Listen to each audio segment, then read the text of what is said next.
El azúcar, Cheo, por favor. La lata del azúcar, el tope. Bien, ya estamos aquí.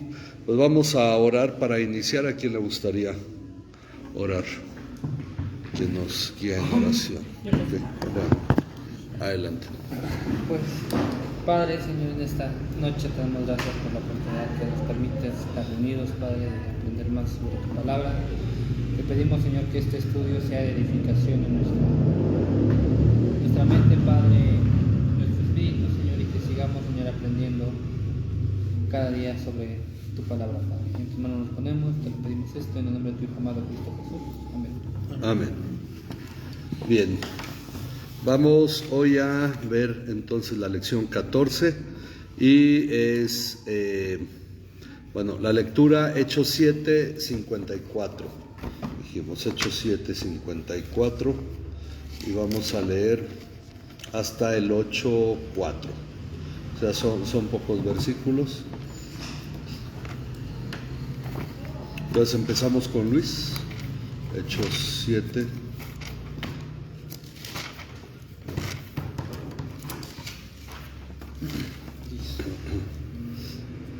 Oyendo estas cosas, se enfurecían en sus corazones y crujían los dientes contra él.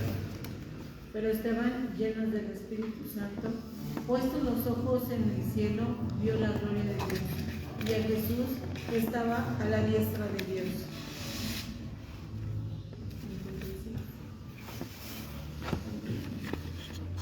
Y dijo: He aquí, veo los cielos abiertos y al Hijo del Hombre que está a la diestra de Dios. Entonces ellos gritaron a gran voz y tapándose los oídos se lanzaron a una contra él. Echándolo fuera de la ciudad, comenzaron a apedrearlo y los testigos pusieron sus mantos a los pies de un joven llamado Saulo.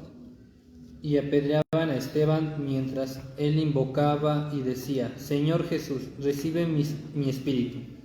Y puesto de rodillas clamó a gran voz: Señor, no les tomes en cuenta este pecado. Y habiendo dicho esto, murió. Durmió.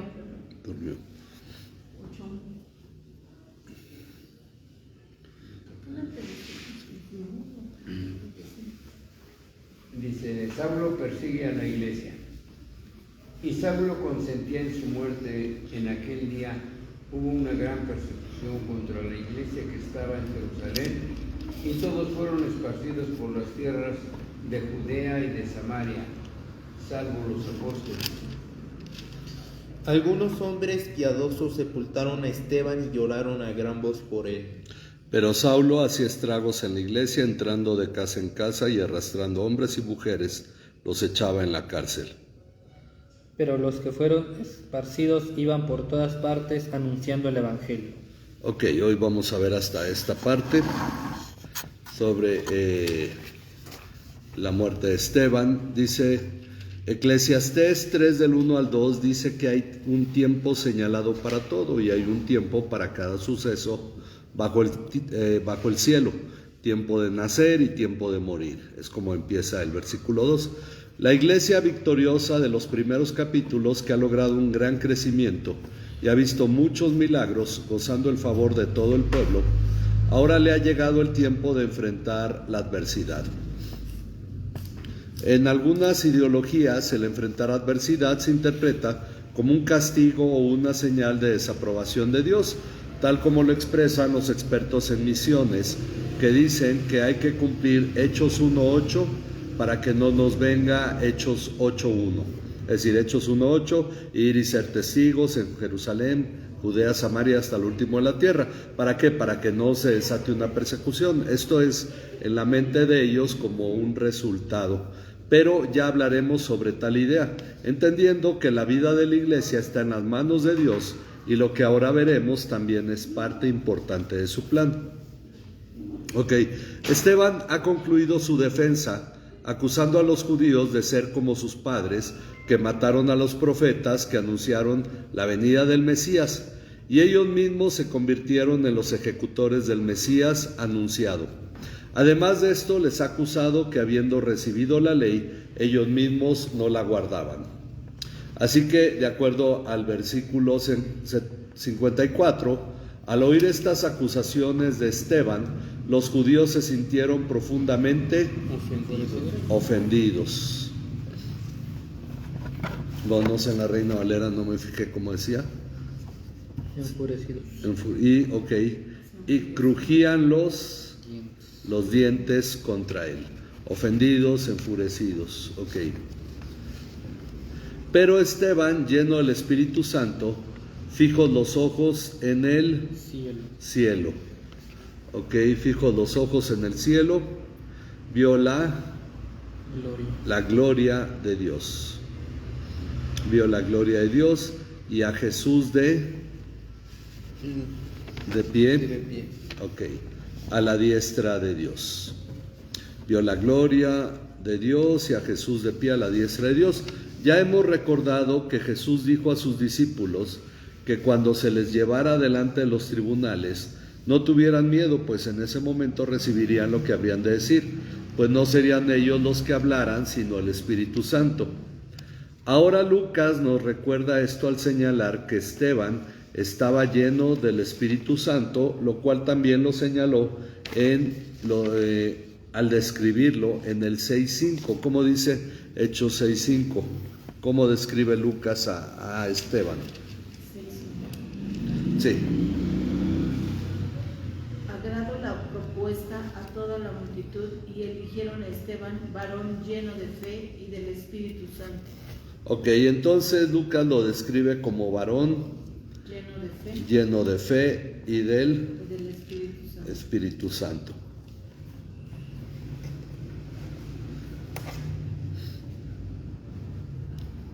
Lleno de fe y del Espíritu Santo. Esto nos enseña algo importante sobre el discurso de Esteban y las acusaciones que hizo. No era él quien acusaba a los judíos, era Dios mismo, señalando la culpa que había sobre ellos. Y es importante señalar esto, porque no siempre entendemos que somos instrumentos de Dios, usados conforme a su voluntad. Y es por eso que algunos, yo lo he escuchado ya en algunas ocasiones, algunos han señalado que si Esteban hubiera sido más prudente en su defensa y hubiera hablado con más amor y paciencia, probablemente los judíos se hubieran arrepentido o al menos no lo hubieran matado. Sin embargo, vemos que lo que ocurrió iba de acuerdo al propósito de Dios, a fin de establecer la correcta posición de los judíos debido a su oposición a Cristo, y eso lo debemos tener nosotros muy claro. Dios quería dejar en claro que ellos como pueblo ya tenían el testimonio de haber rechazado a Jesús. Así que Esteban les contó lo que veía, pues les dijo: veo los cielos abiertos. Los cielos abiertos y al Hijo del Hombre de pie a la diestra de Dios. De pie a la diestra de Dios.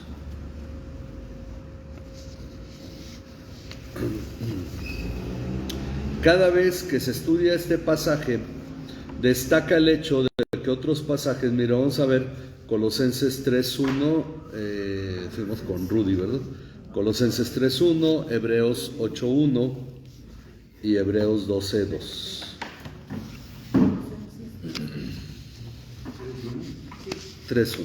Sí, pues, habéis resucitado con Cristo, buscad las cosas de arriba, donde está Cristo sentado a la diestra de Dios.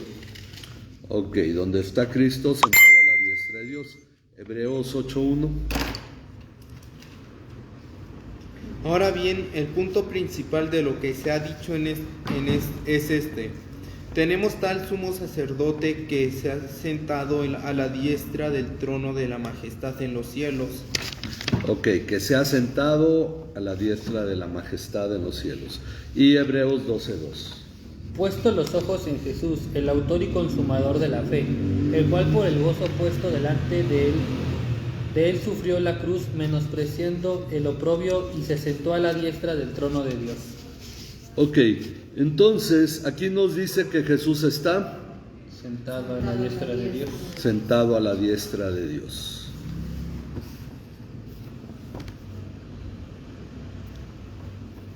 Sentado a la diestra de Dios. Y también tenemos Mateo 26, 64. Mateo 26, 64 con nuestra hermana. Para ver. Ok, esto lo dice Jesús. Jesús le dijo: tú lo has dicho, y además os digo que desde ahora veréis al Hijo del Hombre sentado a la diestra del poder de Dios y viniendo en las nubes del cielo. Ok, el Hijo del Hombre sentado a la diestra del poder de Dios. Sin embargo, en el caso de Esteban, Jesús está como No, De pie. De pie. de pie. Jesús está de pie a la diestra de Dios. Ok, esto es una muestra del agrado de Jesús ante el testimonio de Esteban, algo que no siempre se verá, pero que muchos cristianos seguramente han experimentado al testificar de Cristo. Miren, vamos a ver el Salmo 116, 15, seguimos con Rudy, y Primera de Pedro 2, 19 al 21.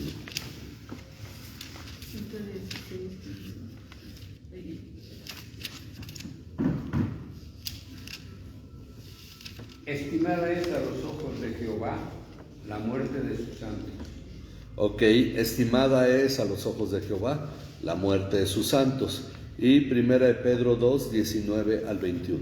Porque esto haya gracia si por causa de la conciencia ante Dios alguien sobrelleva penalidades sufriendo injustamente, pues ¿qué mérito hay si cuando ustedes pecan y son tratados con severidad lo soportan con paciencia? Pero si cuando hacen lo bueno sufren por ello y lo soportan con paciencia, esto haya gracia con Dios, porque para este propósito han sido llamados, pues también Cristo sufrió por ustedes, dejándoles ejemplos para que sigan sus pasos. Ok, entonces aquí vemos lo que dice Pedro, es que cuando uno sufre de manera injusta por hacer lo bueno, esto haya gracia delante de Dios, porque Jesús también sufrió por hacer lo bueno. Entonces dice que ¿qué mérito hay si cuando hacemos algo malo y nos castigan, dice uno, bueno, pues me lo merezco? El asunto está en que hayamos gracia delante de Dios, porque eso nos hace semejantes a Jesús. Entonces pensamos, bueno, la muerte de Esteban, Dios la veía como una ofrenda para él. Es un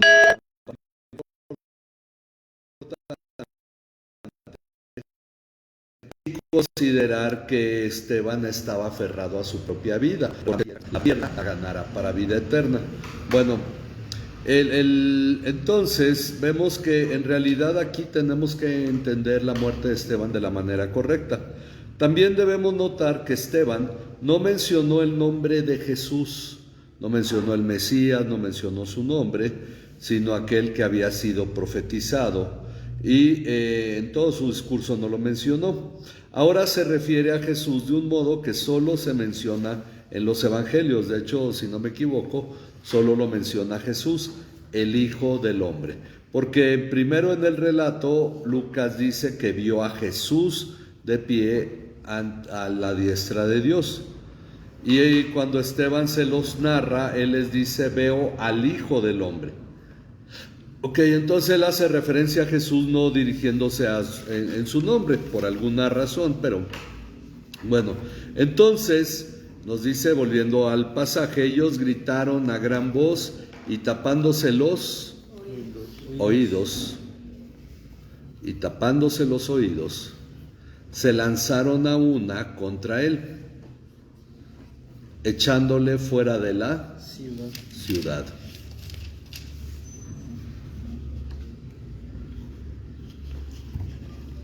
Echándolo fuera de la ciudad, comenzaron a apedrearlo.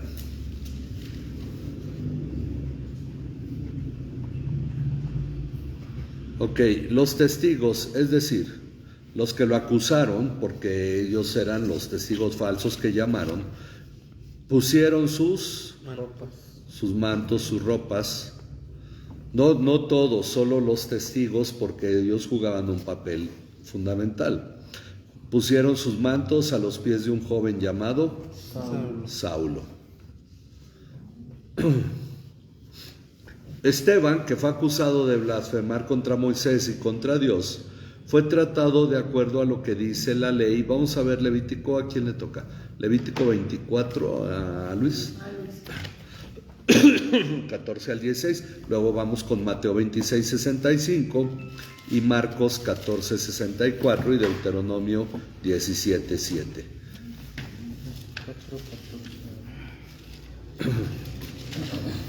Dice: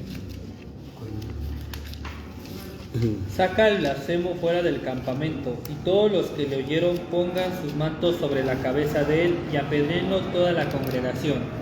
Y a los hijos de Israel hablarás diciendo: cualquiera que maldijere a Dios llevará su iniquidad, y el que blasfemare el nombre de Jehová ha de ser muerto. Toda la congregación lo apedreará, así el extranjero como al natural, si blasfemare el nombre, que muera. Ok. Entonces, así fue como se trató a Esteban. Se le había acusado de blasfemar contra Dios y contra Moisés. Por eso fue llevado fuera de la ciudad, tal como también lo fue Jesús, quien también fue acusado de blasfemia. Mateo 26, 65. Entonces el sumo sacerdote rasgó sus vestiduras diciendo: ha blasfemado. ¿Qué más necesidad tenemos de testigos? He aquí ahora mismo habéis oído su blasfemia. Ok, Jesús fue acusado por los judíos de blasfemia.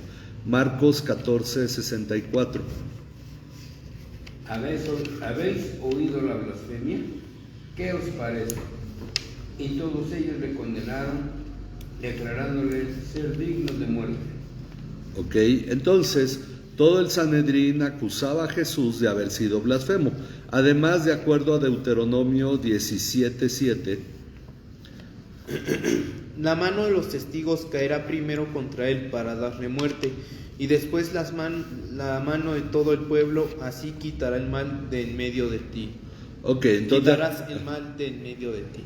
ok, entonces de acuerdo a este pasaje, los testigos debían ser los primeros en apedrearlo. Este es el punto de que fueron ellos los que dejaron sus ropas a los pies de Saulo. Es decir, una especie de organización es lo que nos está narrando. Entonces, estos es a quienes Saulo les estaba cuidando los mantos. Y mientras lo apedreaban, Esteban, invocaba al Señor y decía: Señor Jesús, No les tomes en cuenta no, bueno, antes de ese, Recibe mi espíritu. recibe mi espíritu. Ese es en En el 59. 59. Recibe mi espíritu. Fueron dos frases las de Esteban. Señor Jesús, recibe mi espíritu. En Lucas 23, 46, vamos a ver qué dice. Seguimos con la hermana, ¿verdad?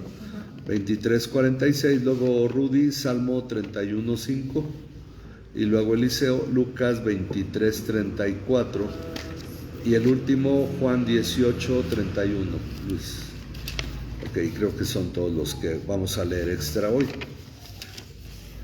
Entonces Jesús, clamando a gran voz, dijo: Padre, en tus manos encomiendo mi espíritu. Y habiendo dicho esto, expiró. Ok, esto lo dijo Jesús citando el Salmo 31, 5. En tu mano encomiendo mi espíritu. Tú me has redimido, oh Jehová, Dios de verdad. Ok, entonces aquí Jesús está citando el Salmo 31, 5, y ahora Esteban encomendaba su espíritu a Jesús. Lo que estamos marcando es toda esta similitud que hay entre la muerte de Esteban y la muerte de Jesús. Cayendo de rodillas, clamó a alta voz: Señor, no les tomes en cuenta, no les tomes en cuenta este pecado. Habiendo dicho esto, durmió, que es la forma a la que en el Nuevo Testamento se refiere a morir para el cristiano. Lo que le voy a preguntar, ¿por qué en el Antiguo dice morir y en el Nuevo dice dormir? Bueno, en el Nuevo, como ya hay nuevo nacimiento, como ya es más claro la promesa de la vida eterna, por eso habla de dormir. Ahora, vamos a ver Lucas 23, 34. Y Jesús decía: Padre, perdónalos, porque no saben lo que hacen. Y los soldados echaron suertes repartiendo entre sí sus vestidos. Ok, Jesús al morir pidió al Padre que les perdonara ese pecado. Ahora Esteban lo hacía del mismo modo, demostrando así lo que es ser transformado a la imagen de Cristo. Pues aunque él había pronunciado la acusación contra los judíos, no era el acusador, sino Dios mismo. Es decir, cuando él los acusó, era Dios hablando a través de Esteban. Pues él seguía los pasos de Jesús. Entonces, ahí es donde vemos cómo era realmente el discurso, era la palabra de Dios. Y aunque esto sucedía delante del trono de Dios en la tierra, sin ser consciente de lo que pasaba, Saulo estaba de completo acuerdo con ellos ¿en qué? En su muerte. En su muerte. O consentía en su muerte, dice la Reina Valera, ¿verdad? Ok, veamos Juan 18:31.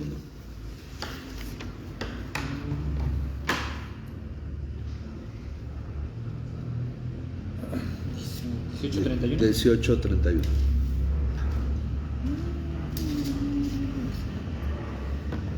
Entonces,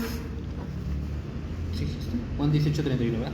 Sí. Entonces le dijo Pilato: tomadle vosotros y juzgadle, según vuestra ley. Y los judíos le dijeron: a nosotros no nos está permitido dar muerte a nadie.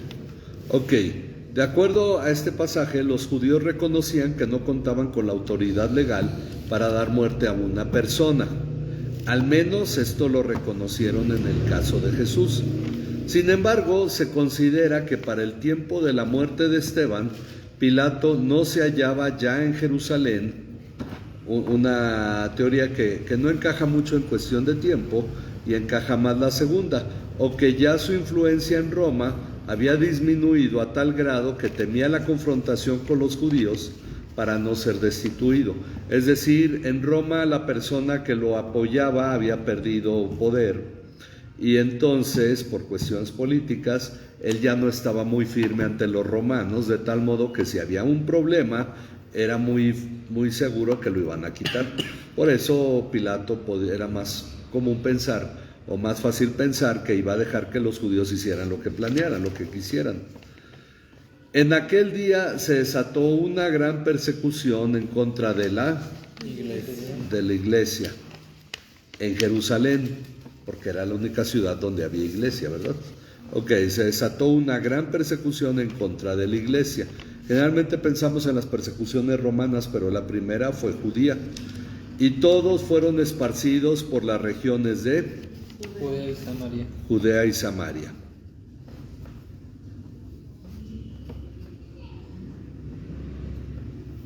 Excepto los apóstoles.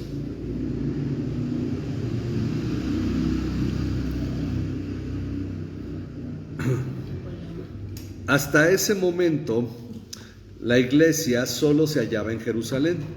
No había salido o no está registrado que alguien hubiera predicado el evangelio fuera de ahí. Esto tiene un propósito muy claro. La iglesia pasó algunos años bajo la instrucción personal de los apóstoles. Aunque eran muchos, eran 12 apóstoles y ahí estaban enseñando a toda la iglesia. Por lo tanto, ellos nos enseñaron de tal modo que el día que fueron esparcidos ya habían sido formados de la manera correcta en la palabra de Dios, porque no tenían Biblias, entonces ya podían citar, ya podían repetir lo que Jesús había dicho.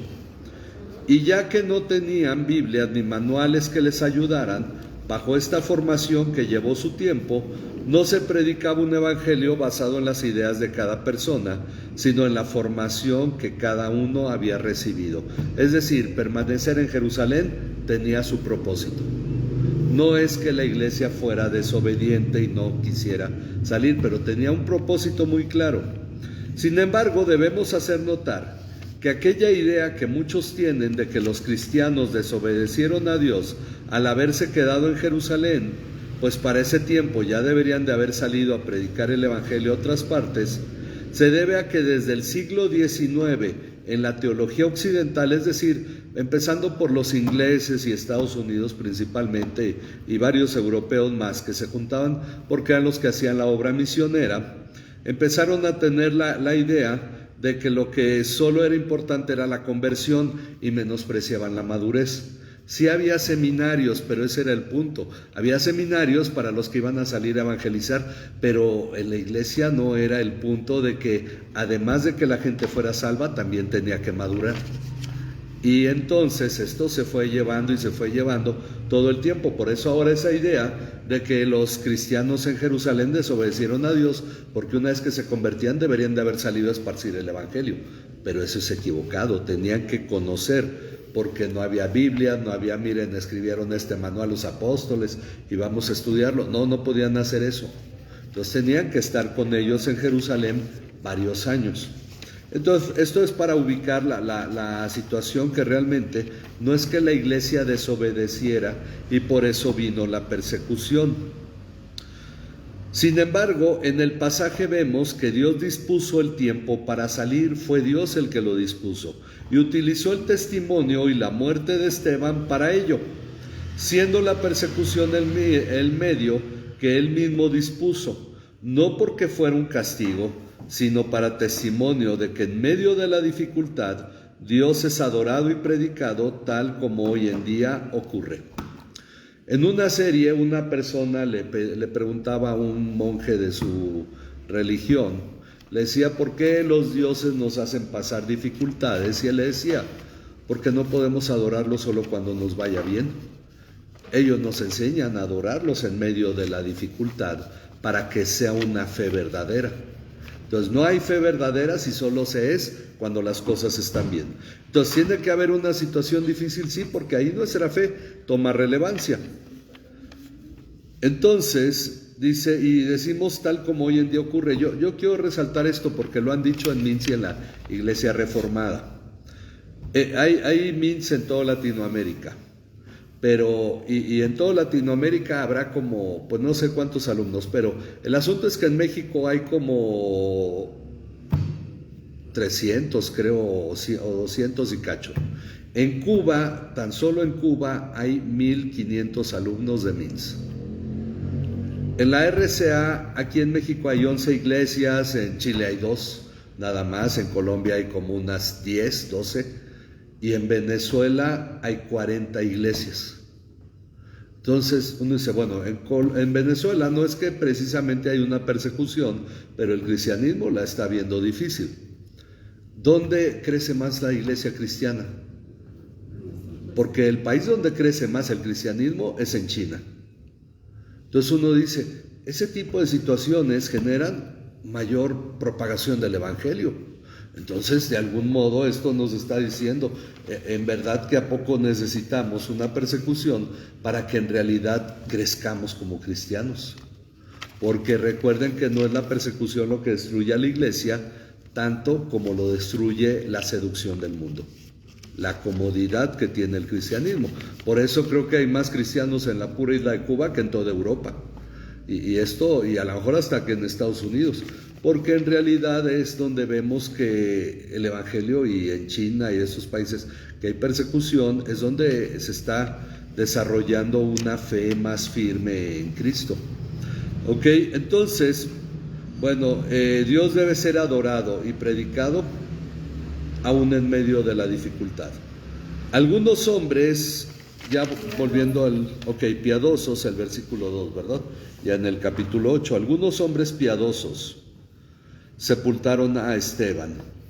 Por piadoso se consideraba no lo puse aquí porque no me iba a alcanzar el espacio, pero los piadosos eran aquellos que no eran judíos, pero que practicaban el judaísmo sin convertirse al judaísmo como tal. Hombres piadosos era como Cornelio, el centurión romano, que hacía ofrendas al pueblo judío, como aquel otro centurión que incluso construyó una sinagoga y que ayudaban. Eran hombres, se les llamaba hombres piadosos, practicaban la ley sin convertirse al judaísmo.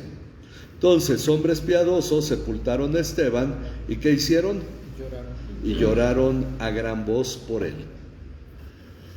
Porque era un hábito llorar. De hecho, de ahí las plañideras, ¿verdad? Las que lloraban, se les pagaban por llorar en los velorios. Las lloronas. Se les pagaba para que fueran a llorar, entonces escuchar el llanto. Y ahora, hoy en día, a la gente hasta le molesta, ¿no? Si hay mucho llanto en un velorio.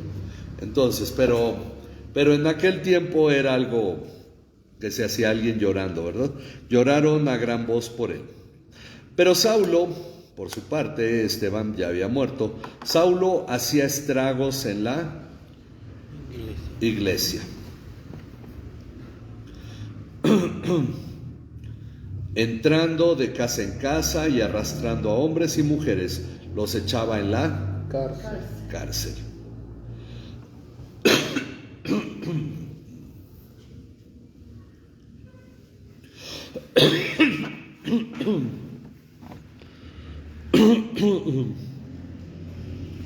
El asunto es que luego más adelante Pablo va a decir que incluso cuando alguno era digno de muerte, él daba su voto. No solo los echaba en la cárcel, algunos morían.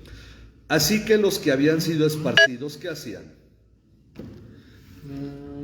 Iban por todas partes anunciando el evangelio. Ok, bueno, vamos a ponerle, iban predicando la palabra. Iban predicando la palabra. Ok, entonces, bueno, esa es la parte en la que estamos viendo cómo la iglesia sale de Jerusalén, pero sale porque ese es el plan de Dios, que salga hasta ese momento. Es que hay dos tipos de cristianos, unos que creemos que algunos dicen Dios tiene el control. Bueno, controlar es una cosa, pero Dios desarrolla su plan, es diferente, porque controlar es que las cosas salen de control y las controla y las mantiene en control. La otra es que Él diseñe que así ocurran. Entonces lo que vemos es que Dios desarrolla su plan y no hay nada que pueda estar fuera de su plan. Pero hay cristianos que creen que Dios pues la está sufriendo porque los cristianos no están haciendo su trabajo, y eso vende mucho. Entonces hay esas corrientes que dicen, la gente está muriendo sin Cristo porque nosotros no trabajamos. Es decir, a Dios se le está yendo la gente al infierno, literalmente, y Dios ve que la iglesia no hace nada y dice, ¿y ahora qué? Y ese pensamiento predomina mucho en el caso de las misiones. No ven a Dios como quien tiene el dominio sobre todas las cosas, desgraciadamente. Entonces tenemos que tener nosotros claro, la iglesia salió en el tiempo que Dios dispuso que saliera. Y ahí fue donde se manifestó que en realidad la muerte de Esteban fue algo estimado para Dios. Entonces, pues vamos a orar para terminar. No sé si hay alguna pregunta. ¿No? Entonces, pues vamos a concluir hoy con el estudio y damos gracias a Dios por lo que pudimos estudiar hoy. Padre, te damos gracias, Señor, por tu bondad y cuidado, te damos gracias por todo tu amor, te pedimos que tú nos ayudes a seguir avanzando, a salir adelante, que sea tu gracia, tu misericordia, tu bondad sobre nuestras vidas, para que en todo lo que tú esperas de nosotros lo cumplamos, como ahora vemos en la iglesia de Jerusalén, Señor, que fueron preparados para llevar el evangelio a otras partes en el momento en que tú lo determinaste. Danos sabiduría, Señor, y permítenos avanzar en tu plan, Señor. Te pedimos por las personas que ven, escuchan nuestro testimonio, que tú te manifiestes en el corazón de la vida y en la vida de cada uno. A ti sea toda la honra y la gloria, en Cristo Jesús, nuestro Señor y Salvador. Amén. Amén. Amén. Gracias a nuestro Dios, gracias a cada uno de los que nos ven por internet. Les recordamos, el sábado tenemos reunión de